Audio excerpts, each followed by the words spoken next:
Yeah. Coach Tony Cornish Jr., WTVY TV News 4 in Dothan. The importance of starting off at home, 5 straight home games, that early momentum, how monumental is it in your overall plan to get this team ready to make a difference this year? Yeah, well, I think if you look at our schedule starting out, it's one of the toughest in all of college football, and the fact that we're playing at home definitely helps with that.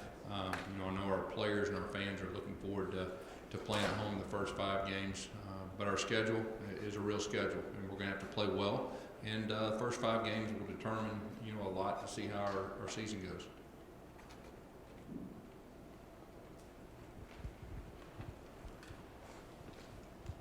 Hey, Coach. Joe Whalen, WBMA TV in Birmingham. The contract extension and the vote of confidence from Jay Jacobs, how much did that mean to you?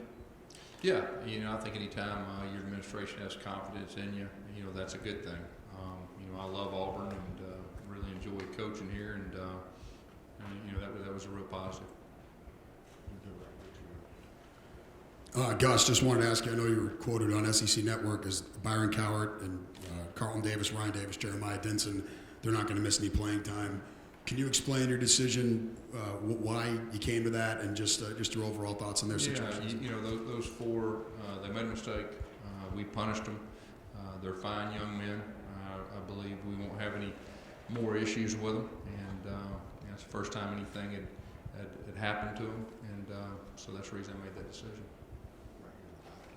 Coach, Matt Roberts, WVLA TV in Baton Rouge. Bringing over Kevin Steele, how important was it to bring over a coach with SEC ties and has gone through the rigors of this conference? I think it's very important, especially experience in our league. That's really something I was looking for. And, he's a true professional. He's done a great job with our defensive staff, kind of gelling together. He's done a great job with our players. Our players have really responded well to him. There's a lot of carryover between scheme from last year to this year, and our defense finished strong the second half of the year. So real excited to have Kevin on board, and he's done a great job, and he's off to a good start.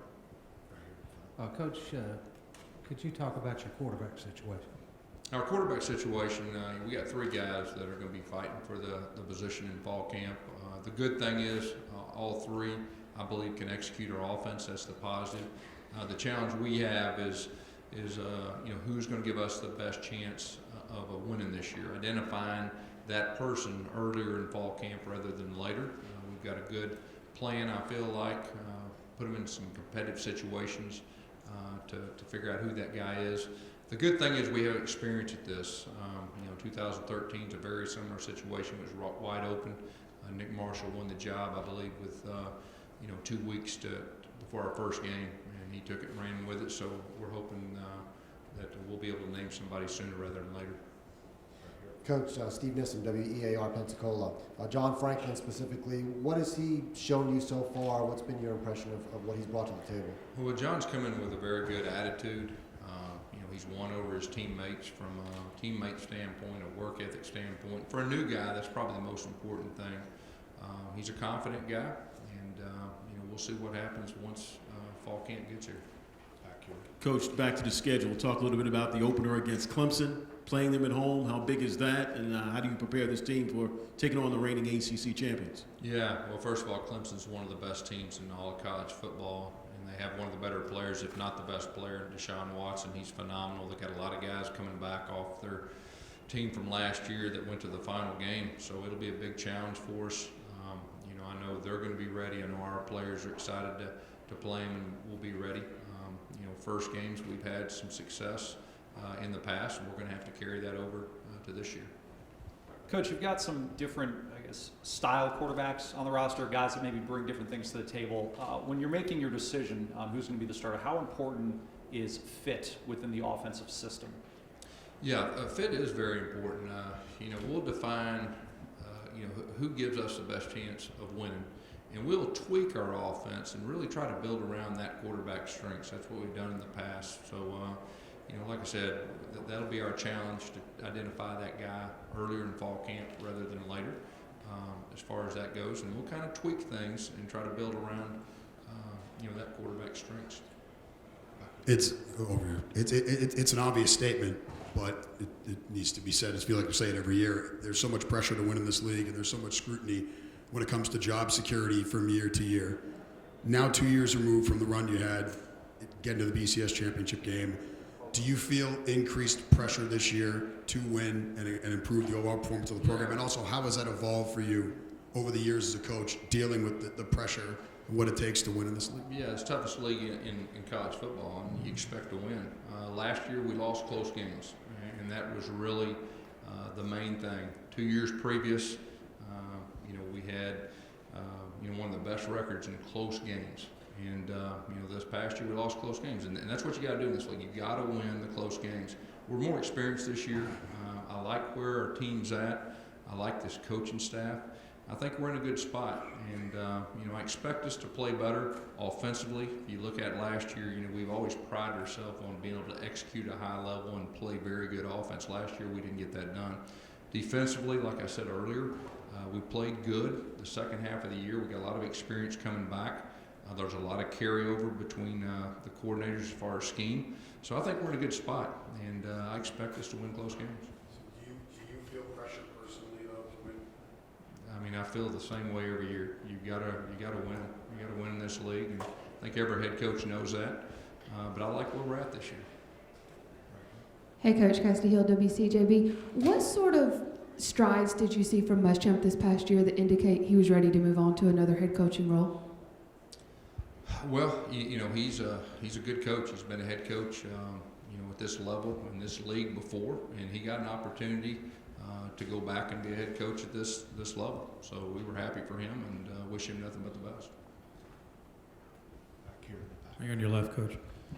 What is it that sets this league apart? You just talked about how tough it is. Is it just, it's easy to say, well, the best players are here, but is that all there is to it? Well, I think the difference in this league and other leagues is every week you got to bring your lunch. Every week you have to be ready, and you got to win close games. And the teams that win close games, they have chances to win championships, and the teams that don't. And like I said, the biggest difference in last year and the two previous years is we didn't win close games. The two previous years we were one of the best in the country at winning close games. So that's really what separates this league and makes this league different. Coach, I know that there's improved depth on the defensive line this season, but there's certainly a noticeable difference, or there has been in the past, when there's a healthy Carl Lawson on the field. How important is his health to the defense's performance this season? Well, I think it's very important. He's as healthy as he's ever been right now, playing very good. He's an impact player. In this league, if you have an impact player on either side of the football, it's big. So him staying healthy is very big. We probably have as much depth as we've had defensive front, at least since I've been at Auburn. I think that's very important. This is a line of scrimmage league on both sides, and we feel good about the depth that we have up front defensively. A lot of experience, have a lot of talent. Of course, you throw Montravius Adams in with Carl. There are two guys that could have came out and got drafted early. They decided to come back and get their degree and help our football team, and I think that's very important. Coach, Vince Lyon, WAK, CBS Montgomery. Your thoughts on the transfers you've had in the offseason, 12, 13. You talk about depth. You've obviously lost a couple of integral pieces. Yeah, I feel good about where we're at, as far as our depth, as far as our players are concerned, on offense and defense. This is our fourth recruiting class that we've recruited specifically what we're looking for. So, I feel good about where we're at from a depth standpoint. Coach Rick Carley, Fox 6. How fast have you driven in that new BMW you bought a couple months ago? I've probably broken the speed limit once, but I'm not going to tell you how fast I went. No, I don't want to get in trouble. I'm not a normal fast driver, though, so that ought to tell you. But it will go like 160, I think. Coach, talk a little bit about Jeremy Johnson, where his mindset is right now. Have you talked with him extensively? Any special talks to keep him focused on the job at hand, given what happened last year? Yeah, he went through a storm last year, and my experiences is, champions really have that ability to put the adversities behind and make them stronger. And, I think he's really handled himself very well in the spring and the summer. He's kind of got that chip on his shoulder that you need to recover from something like that. But he's competing for the starting job, and he's wanting to win it, and so I think that says everything. Coach. Tatum Everett, KTBS out of Shreveport, Louisiana. You mentioned that Kevin Steele's having a smooth transition. Do you think he'll bring a little bit of edge to this defense, especially when it comes to LSU's offense, more notably Leonard Fournette? Well, I mean, first of all, you're talking about one of the better players in America in their running back. But Kevin has done a very good job. Our players have really responded well to him. In the spring, they were flying around. They were having fun playing defense. He inherited some guys that have experience, and I think that's a good thing. And like I said earlier, the fact there's quite a bit of carryover in the defensive schemes has really helped. But he has that ability as a person that really brings out the best in players, brings out the best in coaches. And like I said earlier, our philosophies are exactly the same, and I think that's very important. Coach, you talked earlier about the lines being so important in this league. With the SEC not getting as much respect from the quarterback position, do you feel like maybe a bigger offensive and defensive line can make up for some of those deficiencies versus a conference like the Big 12 that has quarterbacks and skill players like that? Well, I tell you what, a big challenge in this league is protecting your quarterback because of the defensive fronts. You have to have a quarterback that can make plays when things break down. I think you see that every year. The teams that win championships in this league have a quarterback that can extend plays and make good decisions when things break down, because the defensive lines in this league are second to none. And a lot of times it's not just the starting four. It's a second group that you put in there too. It's going to have multiple NFL players, and that's the difference.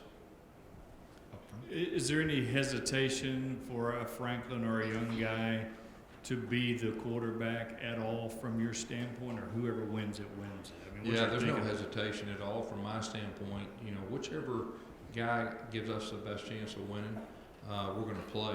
You're talking about Nick Marshall 3 years ago that didn't go through spring ball. He learned the offense probably on the go the first four weeks, but he gave us the best chance of winning. So whoever that guy is, and my experience is not only coaches usually know it, but players usually know it as far as that goes. And like I said, the good thing is we got three guys that can run our offense. We just need to figure out who is going to give us the best chance of winning. Hey, Coach, there's high expectations for this young group of receivers coming in. How much do you anticipate them contributing right away? Well, because of our depth, those young guys are going to have a chance to play right off the bat. That's just the situation it is. They're very talented. There will be a learning curve. Those guys are going to have to grow up in a hurry. We're going to rely on some of our older guys, especially early, but I really think that group is going to be a strength of ours in the future. Gus, I know over the last few years, points per game, and no year is the same, but points per game offensively has dipped a little bit from year to year. And I know you've said publicly how you want to try to continue to play fast, maybe even faster offensive execution. There's stuff that you want to improve upon. Offensively, generally this year, what certain things do you want to try to target specifically, try to get that offense maybe back to the extreme level it was back in 2013? Yeah, well, 2 years ago, I guess in 2013 and 14, we had very good numbers offensively. In all areas, I think it was two of the better years in the history of our league offensively. So, but last year, we didn't play with pace. Pace is really one of our big advantages. The big difference was we didn't execute at a high level. We've always prided ourselves on executing at a high level. So those two things are really what I'm focusing in on, what our offensive staff is focusing in on as far as that goes. I know everybody kind of looks at the quarterback position last year, but it was an overall lack of execution. And sometimes, it makes the quarterback look like the guy at fault when it's maybe some other things. But the bottom line is we got to execute at a high level. I'm committed to doing that. That's what I like doing, and I'm committed to doing that. And I'm confident we'll be quite a bit better on the offensive side of the ball. Gus, with all the exposure and hype that high school athletes are getting these days, does that make your job harder when they come in to kind of rein these guys in and kind of erase that? I think every player is a little bit different, but at Auburn we got a lot of guys that come in. They're team players. They want to help the team right off the bat. They come in with good attitudes. We've had very little of the other end of that, and I think that's a tribute to our players too. Really being accessible and trying to help the young guys along with the wisdom and everything that goes with college football. And a lot of the guys we're expecting to help us early, the way that we're recruiting. So I think each individual is a little bit different, but overall, I've been pleased with the classes that came in, with the attitudes that they came in with. Do you think it's changed on a macro scale over the years, though, as far as? There's no doubt. Social media's changed everything.